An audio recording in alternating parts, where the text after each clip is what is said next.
Vous êtes sur l'épisode 146 et on parle de la puissance des emails vidéo. Bonjour et bienvenue sur l'Accélérateur. L'Accélérateur, eh bien, c'est le show sur lequel, à chaque épisode, je vous présente des experts et champions entrepreneurs qui nous livrent le secret de leur succès en lien avec le marketing, les ventes ou l'entrepreneuriat. Je m'appelle Marco Bernard, je suis entrepreneur en série depuis 25 ans et je vous aide à accélérer vos résultats. Merci beaucoup d'être ici avec moi aujourd'hui. C'est le temps de propulser votre entreprise.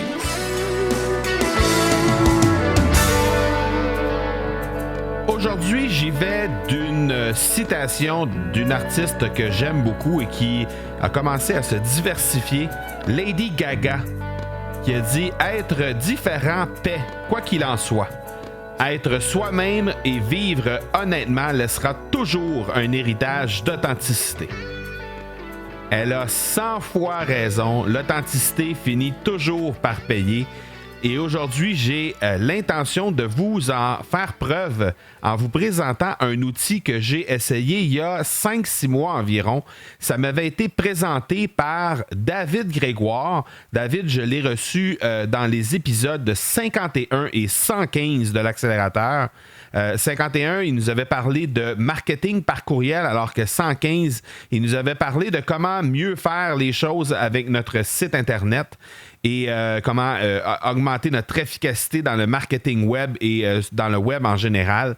Alors, il m'avait à ce moment-là recommandé cet outil et je l'avais essayé quelques fois, à quelques reprises là, suite à cette recommandation-là de David. Et par la suite, j'avais abandonné et j'ai repris de plus belle il y a quelques semaines. Et je peux vous dire, les résultats sont particulièrement surprenant.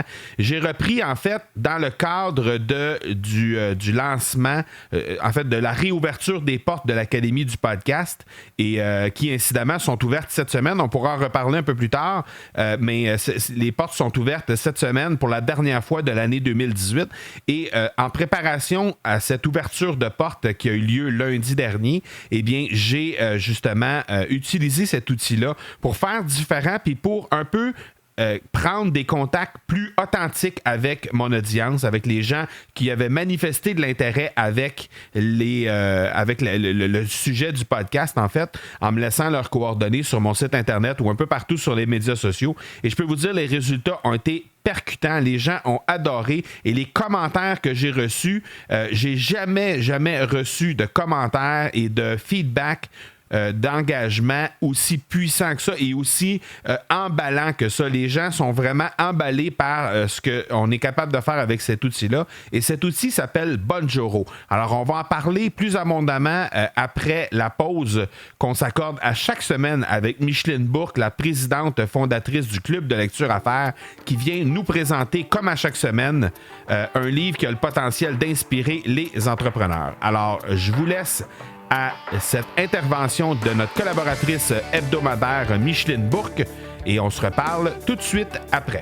Encore une fois, cette semaine, on accueille Micheline Bourque du Club de lecture à faire. Micheline, qu'est-ce que tu as pour nous cette semaine? Bien, aujourd'hui, j'ai un livre que j'ai découvert récemment lors du congrès de l'Ordre des conseillers en ressources humaines agréés du Québec. Où j'ai eu l'occasion de rencontrer une des co-auteurs de ce livre. Donc, le livre s'appelle Reinventing Scale-Ups, Radical Ideas for Growing Companies et écrit par Susan Basterfield, une dame qui vient de la Nouvelle-Zélande, Brent Lowe et Travis Marsh, qui est un gars qui vient de l'Ontario. Donc, de quoi ça parle? En fait, c'est un livre qui va s'adresser à des petites entreprises, des startups qui ont atteint un premier niveau de croissance. Donc, ça s'adresse à eux. Et ce qu'on leur propose dans ce livre-là, justement, c'est une nouvelle façon de construire l'entreprise. Donc, ces auteurs-là, qui travaillent à l'international, qui voyagent beaucoup dans le monde, qui étudient beaucoup les tendances au niveau du futur, du travail, qu'est-ce qui s'en vient dans ce sens-là. Donc, nous proposent de construire une entreprise nouvelle, une entreprise qui a pour but de laisser sa marque dans le monde, de faire un monde meilleur. Il nous propose des approches en lien avec des théories, par exemple, de Frédéric Laloux, qui a écrit un livre qui s'appelle Reinventing Organizations, qui est lu partout dans le monde, qui devient un peu une bible pour les entreprises qui veulent faire les choses autrement. Comment faire les choses autrement? Ben, c'est au niveau du travail, par exemple, comment au sein du travail, on va voir que tout le concept de hiérarchie va s'éclipser, donc tout le rôle d'avoir différents niveaux pour tout ce qui concerne la prise de décision, au niveau aussi de nos jobs, tout simplement, que la notion d'emploi est en mutation et les gens n'occuperont plus des postes, mais occuperont des rôles avec des responsabilités dans le cadre de travail d'équipe. Donc, on délaisse la hiérarchie, on donne du lousse dans le pouvoir décisionnel des individus et aussi dans le but d'accélérer les prises de décision qui peuvent se trouver dans des engrenages très lourds, dans des entreprises plus traditionnelles. Donc, c'est un appel à voir le milieu du travail et le milieu d'entreprise autrement.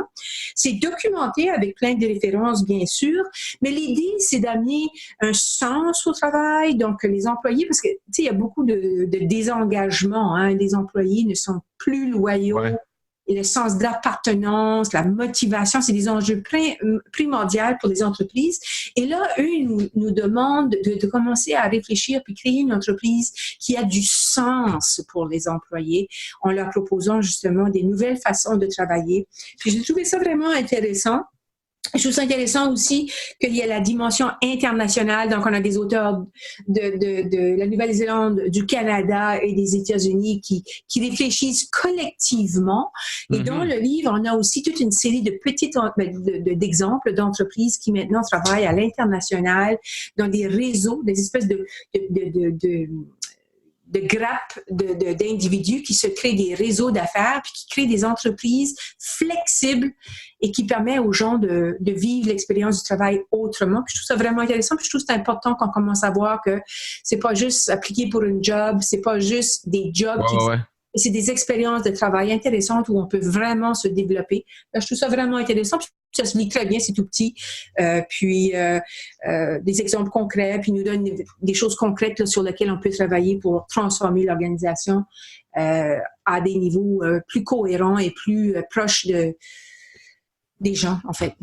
Dirais-tu que ça s'adresse plus à des infopreneurs à l'intérieur de l'entreprise ou aux entrepreneurs qui, eux, travaillent avec leurs employés? À qui ça s'adresse le plus? Ben, en fait, les autres parlent de scale-up. Donc, c'est la start-up qui a atteint un premier niveau de succès. Là, c'est ça, le livre Frédéric. Mais ce qui est le fun en lisant ça, ça nous met dans l'univers de scale-up, donc des entreprises qui ont un certain succès. Mais c'est bon à savoir, peu importe, parce que le milieu du travail, que ce soit, comme ils le disent, des scale-ups, mais même dans des grandes organisations, le travail est en transformation. Il y a des décloisonnements qui se fait. On parle d'agilité dans les entreprises. Il y a beaucoup d'agilité là-dedans. Donc, de comment créer des milieux de travail où on va réussir à travailler plus en équipe, à travailler avec plus de pouvoir au sein de l'équipe. Donc, c'est des transformations. Moi, je pense que tout le monde va bénéficier de ça. C'est pas un livre scientifique, c'est pas un livre rigoureux, c'est un livre qui nous amène à voir plus large le monde du travail en prenant l'exemple des scale-ups. Super. Ben, comme à l'habitude, on met les liens, vers le livre dans les notes de l'épisode. Alors, merci encore une fois pour ta participation cette semaine, Micheline, et on se reparle la semaine prochaine. Avec grand plaisir, Marco. Merci. Ciao. Ciao.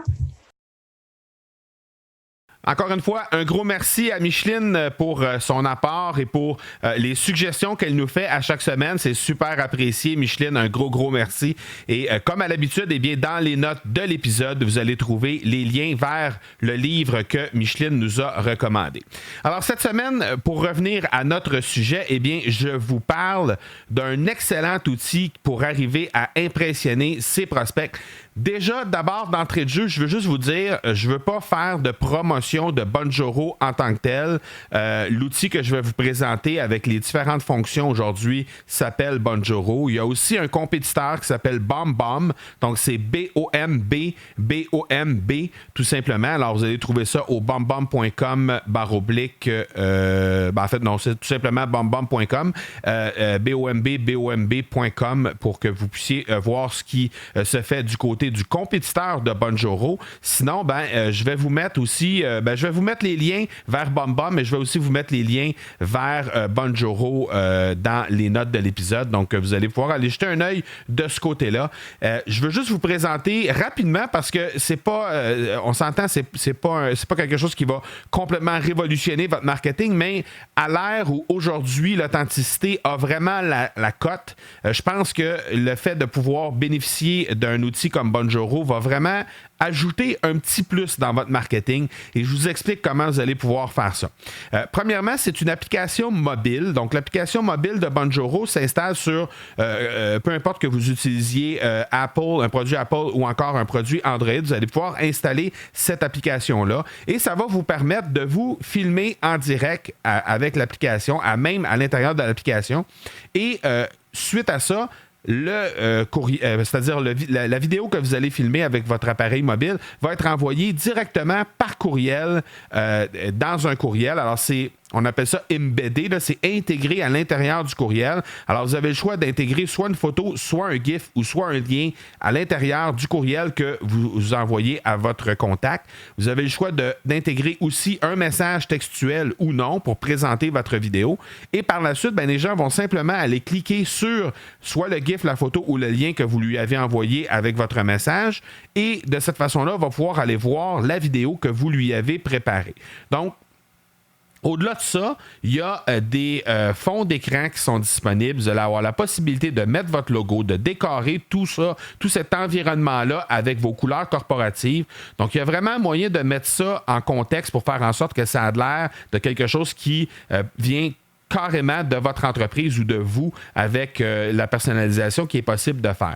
Donc, je pense que vous allez bien aimer tout le côté de le cosmétique de la chose. C'est vraiment bien fait de ce côté-là parce qu'il y a aussi un outil gratuit de Google qui existe qui permet un peu de faire la même chose. On doit cependant être devant notre ordinateur. On ne peut pas le faire avec le mobile, alors que Bonjoro peut se faire autant du côté mobile que du côté de l'ordinateur. Et l'autre chose aussi, c'est qu'au niveau de Google, la qualité de l'image est un peu moindre et le cosmétique autour de ça, ça fait un peu...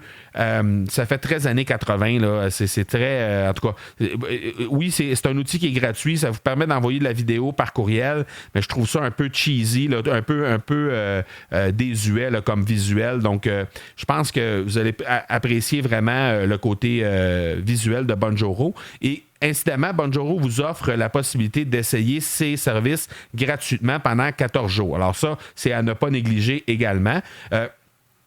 Ce que je trouve, en fait, c'est que ça vous permet d'être vraiment plus authentique dans vos interventions avec les gens avec qui vous voulez communiquer. Donc, que ce soit les prospects, que ce soit des gens qui sont déjà sur votre liste de courriels, simplement pour faire un suivi ou encore simplement pour envoyer à des amis, je trouve que le fait de pouvoir vraiment s'adresser à ces gens-là de façon visuel, c'est-à-dire qu'on le fait sous forme vidéo. Je trouve ça vraiment, vraiment plus authentique, plus vrai en termes de relation. Donc, ça vous permet, comme je le disais tantôt, de faire des suivis avec vos suivis avec vos prospects, de faire des suivis clients aussi.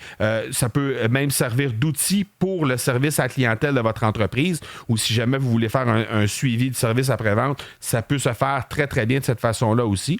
Dans chacune des vidéos que vous allez envoyer, il y a la possibilité de mettre un appel à l'action qui va diriger vers une page web ou vers une destination quelconque sur le web. Donc, ça peut être sur votre page Facebook, ça peut être sur votre site Internet, ça peut être sur une page de vente, ça peut être... il y a une possibilité infinie d'appel à l'action qu'on peut mettre et c'est un appel à l'action qui est complètement customizable. Donc, vous pouvez le faire complètement à votre façon, c'est-à-dire que vous pouvez mettre vraiment l'appel à l'action que vous désirez à l'intérieur de ça. Donc, ça permet vraiment de diriger les gens selon ce que vous en faites comme fonction. C'est-à-dire que si, par exemple, ça s'adresse à des prospects, peut-être vous allez les diriger vers des pages de vente. Si ça s'adresse à des clients, ça peut être une page de remerciement, ça peut être une page de... Si votre client, par exemple, a un compte sur votre site et que vous voulez le diriger vers leur compte, par exemple, pour aller voir X, Y, Z informations, vous pouvez les diriger vers ça. Si c'est le service à la clientèle, ça peut être de les diriger vers des rubriques d'aide ou des choses comme ça. Donc, il y a vraiment beaucoup de possibilités qui s'offrent avec ça parce que c'est un bouton carrément qui va s'installer directement à la droite de la vidéo dans le courriel et la personne va cliquer sur ce bouton-là, ça l'amène directement sur la page que vous allez avoir déterminé à l'avance. Donc, ça, c'est particulièrement puissant. Et ça vous permet aussi de relier à toutes les plateformes, que ce soit des plateformes de CRM, par exemple, que vous avez, que ce soit des plateformes de courriel. Vous pourriez, par exemple, relier votre compte CyberImpact. Moi, dans mon cas, j'utilise CyberImpact au niveau de mon marketing par courriel.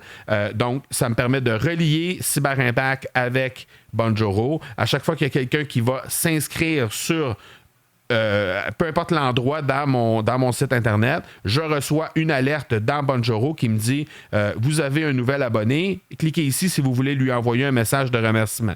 Donc, par exemple, à chaque fois qu'il y aurait un nouvel abonné qui viendrait sur mon site, à ce moment-là, cette personne-là me laisse son courriel pour recevoir un e-book ou recevoir mon infolette ou peu importe. À partir de ce moment-là, je reçois une alerte directement dans l'application de Bonjoro. J'ai simplement à cliquer sur le bouton Record et j'enregistre mon message de remerciement que j'envoie directement à cette personne-là pour la remercier de faire partie maintenant de mon univers à moi et de m'avoir laissé ses coordonnées pour être capable de le rejoindre.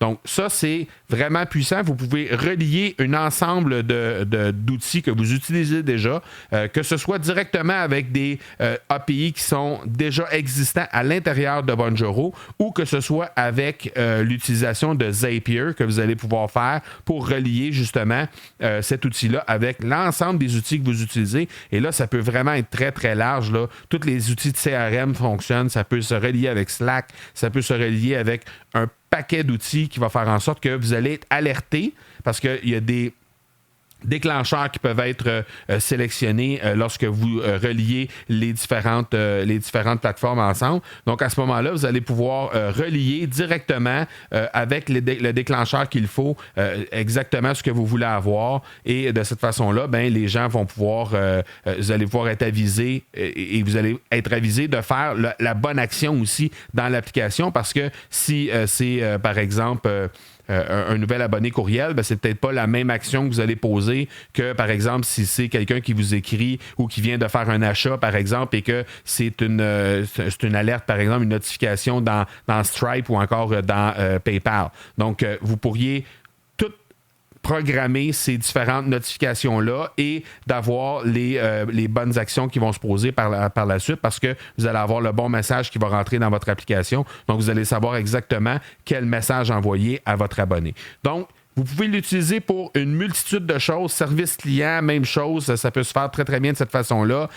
Inutile de dire que le fait de parler à quelqu'un, d'avoir le visage de la personne qui veut nous parler, c'est complètement différent que d'avoir simplement un courriel plus froid, on va dire. Donc, le fait de pouvoir voir la personne qui nous parle, c'est bien, bien, bien différent au niveau des services clients aussi. Donc, je pense qu'au final, c'est un outil qui peut vraiment être très utile et que vous allez pouvoir vraiment apprécier. Et il y a un essai gratuit de 14 jours. Encore une fois, il y aura les liens vers aussi CyberImpact parce que c'est un outil dont on parle à l'occasion sur l'accélérateur, mais pas suffisamment selon moi parce que ici au Québec et dans la francophonie en général, on n'a pas beaucoup d'outils de marketing par courriel qui s'adressent à un public expressément francophone et c'est ce que CyberImpact est, donc un service à la clientèle hors pair directement en français qui vous permet de vraiment bien communiquer avec l'ensemble des gens qui sont sur votre liste de courriels, avec une multitude de fonctions qui ne sont pas disponibles chez les géants américains.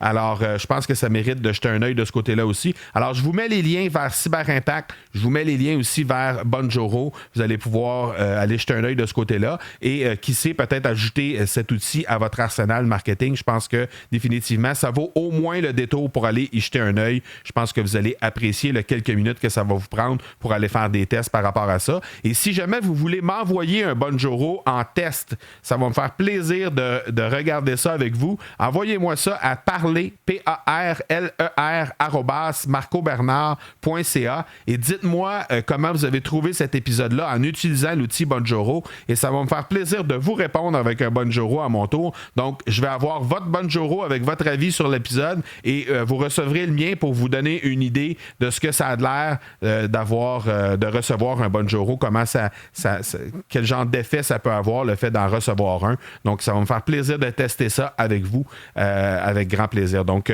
parlez, PARLER, @ marcobernard.ca. Donc, voilà pour ce petit épisode d'un outil qui est fort utile, je pense, et que je pense que vous allez vraiment apprécier. Je vous rappelle, les portes de l'Académie du podcast sont ouvertes présentement. Donc, si jamais vous prenez ce courriel-là, si vous prenez ce courriel-là dans la semaine du 26 novembre 2018, alors vous avez jusqu'au 30 novembre 2018 pour vous inscrire dans l'Académie du podcast. Alors, si vous voulez lancer votre podcast dans les 30 prochains jours, vous êtes à la bonne place. Vous allez directement sur le marcobernard.ca/académie et à cet endroit-là, vous allez directement atterrir sur la page pour vous inscrire pour le webinaire. Mais si jamais vous voulez aller encore plus rapidement, vous pouvez vous rendre au www.lancersonpodcast.com/accueil et à cet endroit-là, vous allez simplement trouver la page qui va vous présenter l'offre dans son ensemble, l'offre de l'Académie du podcast dans son ensemble. Alors, c'est la dernière fois en 2018 que les portes seront ouvertes. Après ça, ça va aller seulement en 2019. Alors, inutile de dire que c'est le moment de sauter dans le train pour être fin prêt à lancer votre podcast au début de l'année 2019. Il y a déjà plusieurs personnes qui se sont prévalues de ce droit depuis le début des ouvertures des portes lundi et j'espère en compter plusieurs encore d'ici vendredi lorsque les portes se fermeront pour la dernière fois en 2018. Voilà donc qui termine cet épisode 146. Déjà, on approche de notre épisode 150. Je vous donne rendez-vous mercredi prochain pour l'épisode 146. Et d'ici là, je vous dis, soyez bons, soyez sages. Et je vous dis, ciao!